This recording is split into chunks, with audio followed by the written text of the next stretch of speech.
لیکن چند سوالات ذہن میں آتے رہتے ہیں، اٹھتے رہتے ہیں، وقتاً فوقتاً نئے نئے سوالات ذہن میں آتے ہیں، نئی نئی باتوں کی طرف ذہن کے دریچے کھلتے ہیں۔ سوال یہ ہے، یہاں یوں پیش کیا جاتا ہے کہ حضرت حسین رضی اللہ تعالیٰ عنہ نظام بدلنے کے لیے نکلے۔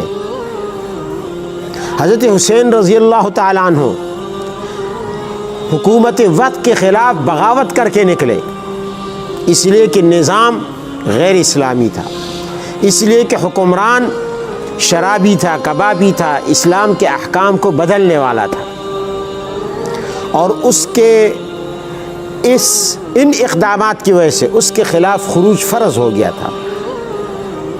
اگر ایسا ہے تو پھر سوال پیدا ہوتا ہے۔ پہلا سوال یہ ہے، کیا حضرت حسین رضی اللہ تعالیٰ عنہ نے جس دن وہ مدینہ سے نکلے اور کوفہ جانے کے لیے، تو پہلا سوال تو یہ ہے، اور پھر راستے میں کربلا میں شہید ہوئے، تو پہلا سوال یہ ہے، کیا اس پورے سفر میں یا اس سے پہلے مدینہ میں یا کہیں مکہ میں یا کسی اور جگہ حضرت حسین رضی اللہ تعالی عنہ نے کسی بھی موقع پر جمعے کے خطبے میں، عیدین کے خطبوں میں، یا کسی اور موقع پر کسی اور خطبے میں، یا اس سفر کی تقریروں میں، آپ نے اس سفر کے دوران کئی خطبے دیے، کئی تقریریں کی، کسی بھی جگہ آپ نے یہ اعلان کیا ہے کہ میں اس لیے نکلا ہوں کہ میں نظام کی بساط لپیٹنے جا رہا ہوں، میں خلافت کا نظام ختم کر کے اس کی جگہ امامت کا نظام لا رہا ہوں؟ ایک تقریر، ایک جملہ، چیلنج ہے میرا، کوئی یہ ثابت کر دے کہ حضرت حسین نے اعلان کیا ہو کہ خلافت کے نظام سے میں متفق نہیں ہوں، میں خلافت کا نظام ختم کر کے جو رسول اللہ وراثت میں چھوڑ گئے تھے ابو بکر کو، ابو بکر وراثت میں چھوڑ گئے عمر کو، عمر وراثت میں چھوڑ گئے عثمان کو، عثمان وراثت میں چھوڑ گئے علی کو، علی وراثت میں چھوڑ گئے حسن کو، حسن وراثت میں چھوڑ گئے معاویہ کو، معاویہ وراثت میں چھوڑ گئے یزید کو۔ یہ وراثت چلی آ رہی تھی خلافت کے بعد یکے بعد دیگرے۔ تو سوال یہ ہے کہ یہ جو نظام خلافت نبی علیہ الصلوۃ والسلام کی وفات کے بعد چلا آ رہا تھا، کیا اس نظام خلافت کی بساط کو لپیٹنے کے لیے حضرت حسین نکلے؟ اگر اس نظام خلافت سے ان کو اتفاق نہیں تھا اور وہ نکلے ہیں، تو پھر ان کی ایک جملہ، ایک تقریر، ایک بیان ایسا پیش کر دیا جائے جس میں انہوں نے خلافت کے نظام کی دھجیاں بکھیری ہوں، خلافت کے نظام پر تنقید کی ہو، خلافت کے نظام کو رد کیا ہو، اسے قرآن و سنت کے خلاف قرار دے دیا ہو، اسے عقیدہ امامت کے مقابلے میں متوازی نظام قرار دیا ہو، اور اس کے مقابلے میں امامت جو شیعہ مذہب کی بنیاد ہے، ریڑھ کی ہڈی ہے، اس کی حمایت کے لیے آپ نے اس کا علم اٹھانے کا اعلان کیا ہو، اور یہ کہا ہو کہ میں خلافت ختم کر کے امامت کا نظریہ نافذ کروں گا، امامت کا عقیدہ نافذ کروں گا، کہ خلافت اور امامت کا مستحق صرف وہی شخص ہوگا جو اللہ تعالیٰ کی طرف سے مأمور ہو، اللہ تعالیٰ کی طرف سے مقرر ہو، انسانوں کا اس میں کوئی عمل دخل نہ ہو، وہ معصوم ہو، اور اس کی اطاعت اور فرمانبرداری رسول اللہ کی طرف فرض عین ہو، اور اس پر وحی آتی ہو، اور وہ عالم الغیب ہو، ما کان اور ما یکون، کائنات میں جو کچھ ہوا، جو کچھ ہونے والا ہے اس کا عالم ہو۔ ایک تقریر، منصب عقیدہ امامت کی تشریح، عقیدہ امامت کی وضاحت، عقیدہ امامت کی افضلیت، عقیدہ امامت کے لیے خروج کے وجوب پر، واجب ہونے پر حضرت حسین نے کی ہو، ہم آج اعلان کر دیں گے، کوئی مائی کا لال پیش کر دے، ہم اہل سنت کا مذہب ہی چھوڑ دیں گے۔ کوئی پیش تو کرے، جھوٹی روایت نہیں ابھی کوئی گھڑ کے اور کہہ دے کہ جناب ہاں راوی نے کہا۔ کوئی سچی روایت حضرت حسین کی طرف سے پیش کی جا سکتی ہے؟ کبھی بھی نہیں پیش کی جا سکتی۔ دوسری بات، حضرت حسین رضی اللہ تعالیٰ عنہ نے اگر یہ خروج صرف یزید کے خلاف کیا اور اس سے پہلے حضرت معاویہ کے خلاف خروج نہیں کیا، اپنے والد حضرت علی کی حکومت کے خلاف خروج نہیں کیا، اپنے والد سے پہلے حضرت عثمان کی حکومت کے خلاف خروج نہیں کیا، ان سے پہلے عمر اور ابو بکر کی خلافتوں میں خروج نہیں کیا، تو پھر یہ دلیل ہے اس بات کی کہ حضرت حسین خلافت کو حق نظریہ سمجھتے تھے اور امامت کے عقیدے کو غلط عقیدہ سمجھتے تھے، کیونکہ یہ سب کے سب عقیدہ امامت کے خلاف نظریہ خلافت کے تحت حکمران ہوئے۔ ابو بکر بھی، عمر بھی، عثمان بھی، علی بھی، حسن بھی، اور حسن نے خلافت دی معاویہ کو، تو حضرت معاویہ بھی رضوان اللہ علیہم اجمعین۔ پھر ماننا پڑے گا کہ حضرت حسین نے ان کے خلاف یا تو بغاوت کی اس لیے کہ نظام کے خلاف تھے، آپ نظریہ خلافت نہیں مانتے تھے، آپ عقیدہ امامت کے قائل تھے، اور یا حضرت حسین ان کو برحق سمجھتے تھے۔ یہ دوسرا سوال ہے۔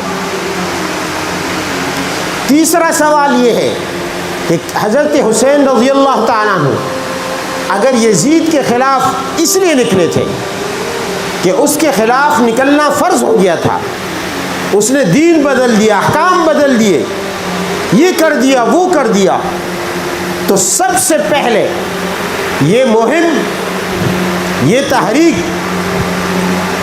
یہ بغاوت، یہ خروج یہ حرمین سے ہونی چاہیے تھی، جو اسلام کے عظیم الشان مرکز تھے، مکہ معظمہ سے ہونی چاہیے تھی، مدینہ منورہ سے ہونی چاہیے تھی۔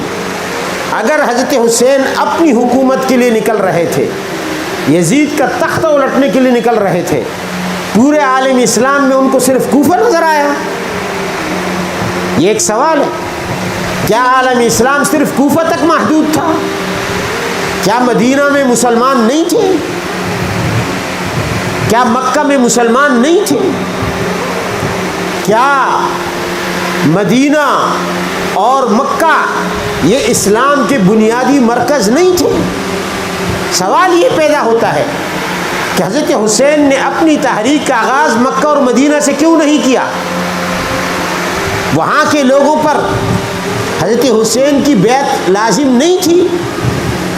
اگر وہاں کے لوگوں پر حضرت حسین کی بیعت فرض تھی تو کوفہ سے پہلے حضرت حسین جہاں پہلے سے رہتے چلے آ رہے تھے وہاں کیوں بیعت نہیں کی گئی؟ وہاں کیوں بیعت نہیں لی گئی؟ مکہ میں کیوں بیعت نہیں کی گئی؟ مکہ میں کیوں بیعت نہیں لی گئی؟ حالانکہ مکہ اور مدینہ اسلام کے بنیادی مرکز ہیں۔ نبی علیہ السلام نے فرمایا ان الدین لا یعرض، فرمایا کہ یہ دین سمٹ سمٹا کر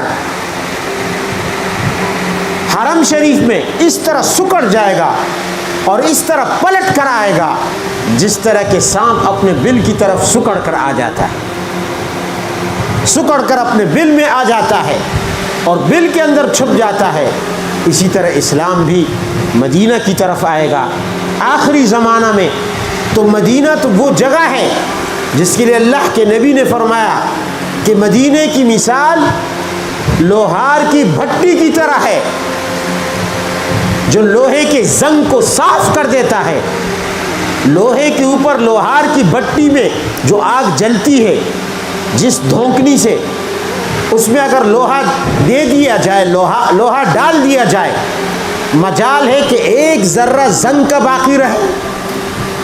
فرمایا مدینہ منورہ میں اسی طرح یہاں ایمان کا زنگ دور ہوتا ہے، یہاں نفاق کا زنگ دور ہوتا ہے، یہاں کوئی منافق چین سے رہ نہیں سکتا۔ اگر کوئی کسی بدعتی کو پناہ دے گا وہ اللہ کی لعنت کا مستحق ہوگا۔ حرم کو اللہ نے محترم قرار دیا، مدینہ کو اللہ کے نبی نے محترم قرار دے دیا۔ مدینہ کے رہنے کے بڑے فضائل، مکہ کے رہنے کے بڑے فضائل۔ ارے وہاں کے مسلمانوں پر یہ بیعت فرض نہیں تھی، اور یزید کا تختہ الٹنا فرض نہیں تھا، یزید کے خلاف خروج اور بغاوت فرض نہیں تھی کہ حضرت حسین ان مسلمانوں کو جھنجھوڑے بغیر، انہیں ترغیب دیے بغیر وہاں سے روانہ ہو گئے اور کوفہ جا کر بیعت لینے کے اس میں ہیں، اور وہاں جا کر خروج اور بغاوت کرنے کا ارادہ ہے۔ ارے بابا، کوفہ بڑا شہر ہے یا مکہ اور مدینہ؟ مکہ اور مدینہ کے مقابلے میں کوفہ کی کیا حیثیت ہے؟ معلوم ہوا کہ یہ حضرت حسین پر الزام ہے، یہ حضرت حسین پر جھوٹا الزام ہے کہ آپ رضی اللہ عنہ خلافت کے نظام کو ختم کرنے کے لیے، اس کی جگہ امامت کا نظام لانے کے لیے، حکومت وقت کا تختہ الٹنے کے لیے آپ بغاوت کے ارادے سے کوفہ مدینہ سے نکلے۔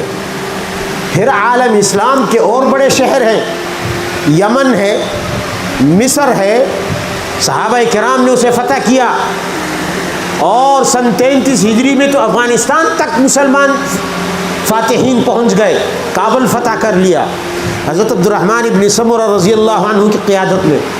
اور اسی طرح حضرت عمر کے دور میں پورا فارس فتح ہوا، اور یورپ کے علاقے اور سنٹرل ایشیا کے علاقے، آذربائیجان اور آرمینیا فتح ہوئے۔